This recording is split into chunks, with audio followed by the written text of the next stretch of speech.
What an eventful last day of our A term. So we've just gone through 6 whole weeks of classes in our first half term of our first semester here at Columbia Business School.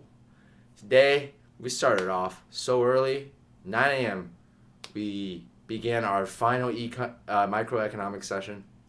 Professor did a capstone study where we pretended with our learning teams to be a healthcare provider in a region, and we had to deal with patients in all different categories with different willingness to pay, and they had different amounts that they were claiming against us.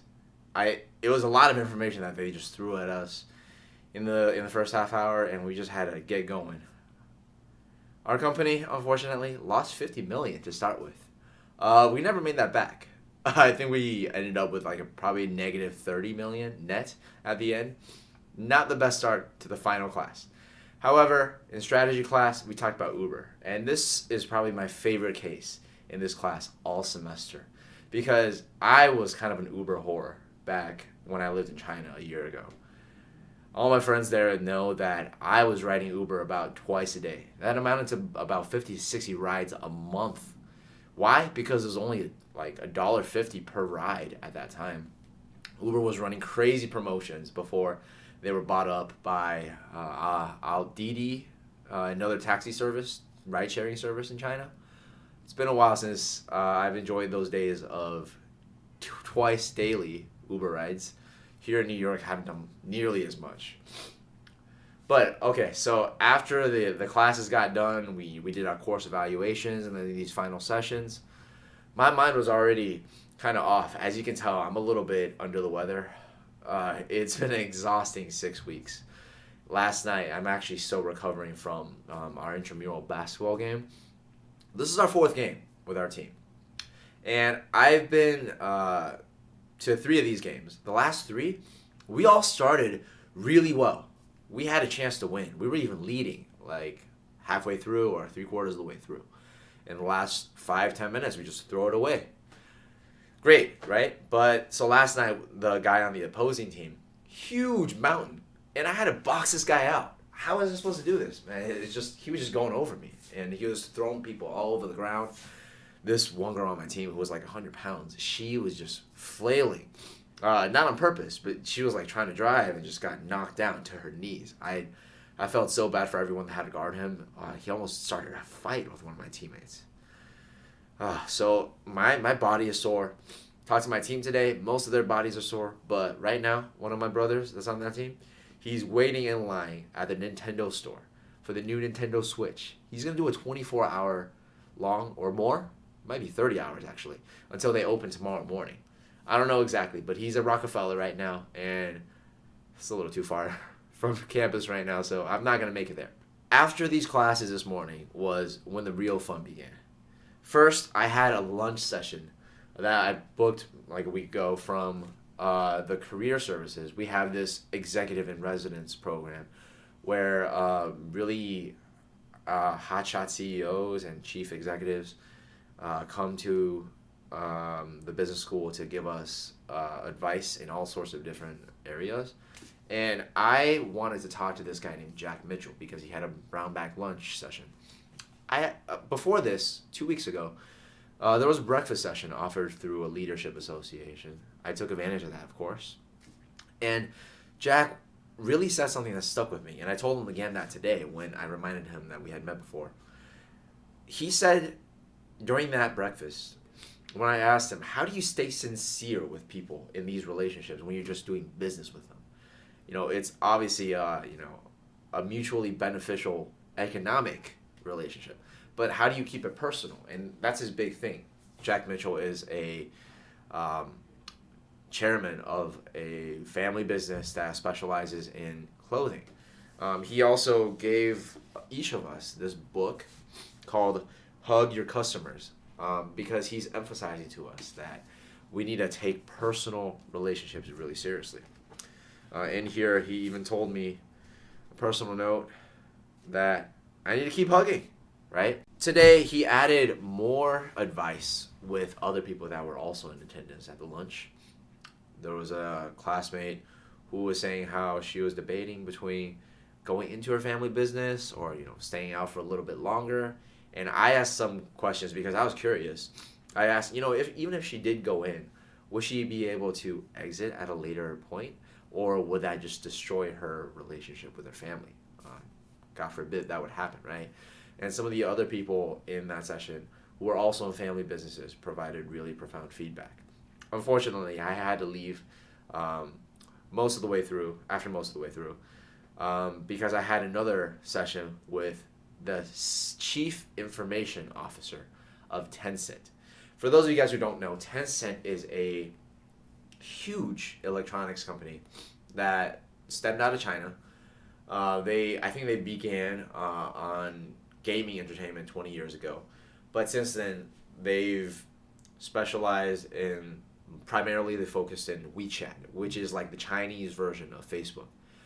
Because Facebook is blocked in China, people also skipped the PC revolution in that country. They went straight to the smartphone stage. So what works really great, this mobile platform where people message and do all sorts of things that allow them to get things done in their daily life. For example, this afternoon, I just booked a flight on WeChat for spring break with the WeChat wallet money I had left over from China last year. So this thing does literally anything you want it to. And, okay, maybe not right now, but in the future it will, right? We ended up, the three of us, it was me and two other people, who were also fluent in Mandarin, actually. It was great. We talked most of the way through in English because the CIO, his name is Daniel, he talked to us mostly in English because I think he was trying to accommodate for me because I said I was from Chicago, which is true, and my Mandarin isn't native, it's just fluent, right? So I think it was accommodating for me for about 80% of the way through. We all asked pretty good questions, but when he gave responses, I think he was really candid in what he was saying, and this was perfect going off of what I had come from before that with my lunch with Jack, where Jack said that we need to build personal, open relationships. Well, this guy really built trust with us, the three students, by being candid with every response that he gave us.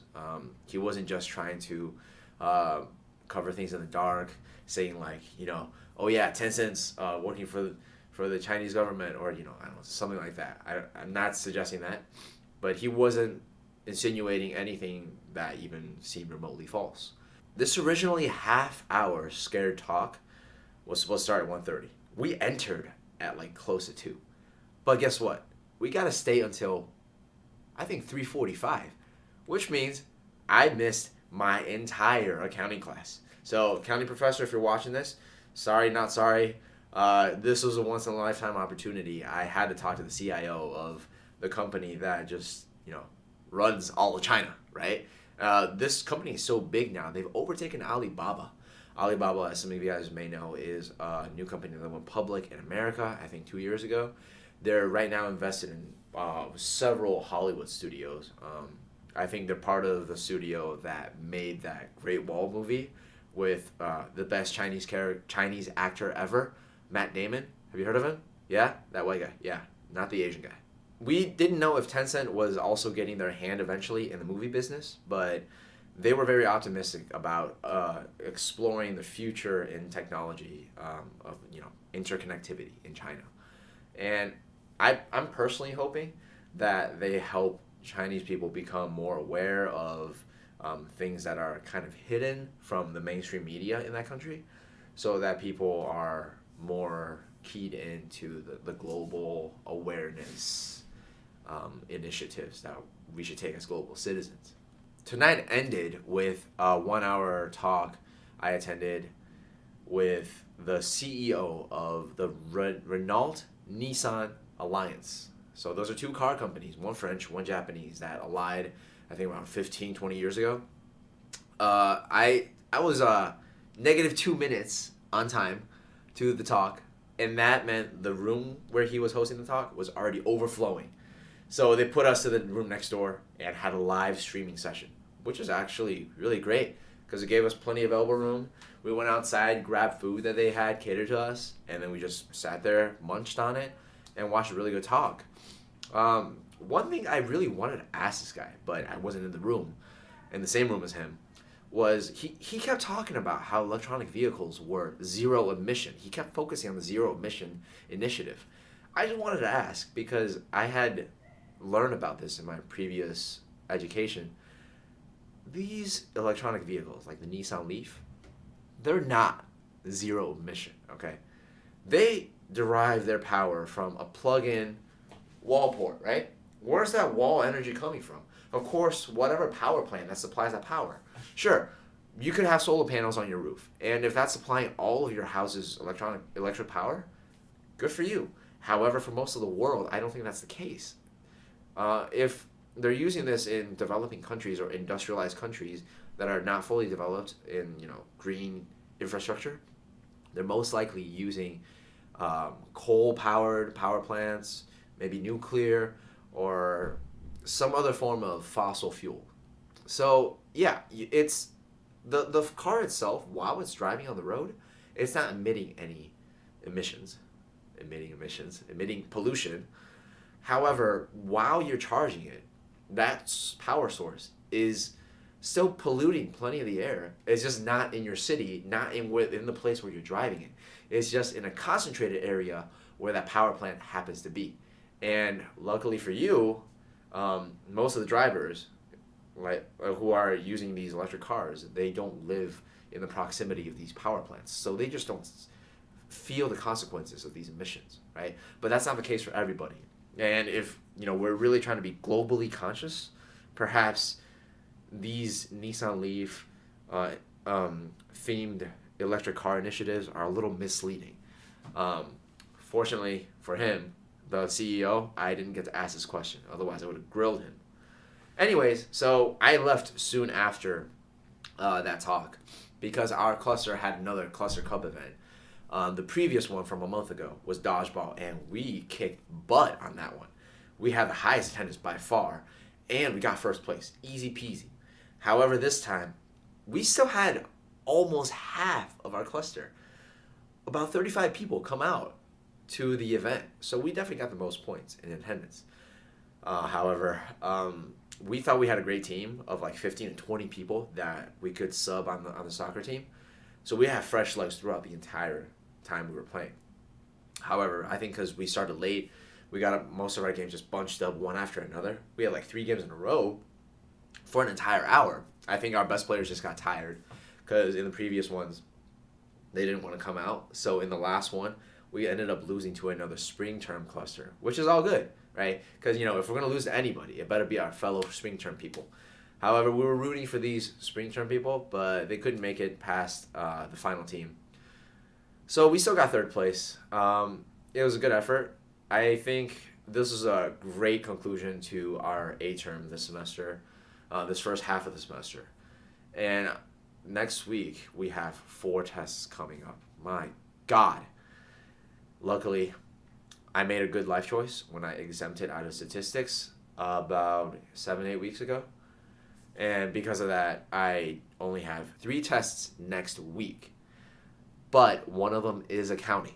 And on the last 2 accounting assignments, I did not do so hot. I probably need to get 6 hours of tutoring in for accounting before I feel ready for this midterm. Otherwise, I'm just going to bomb it.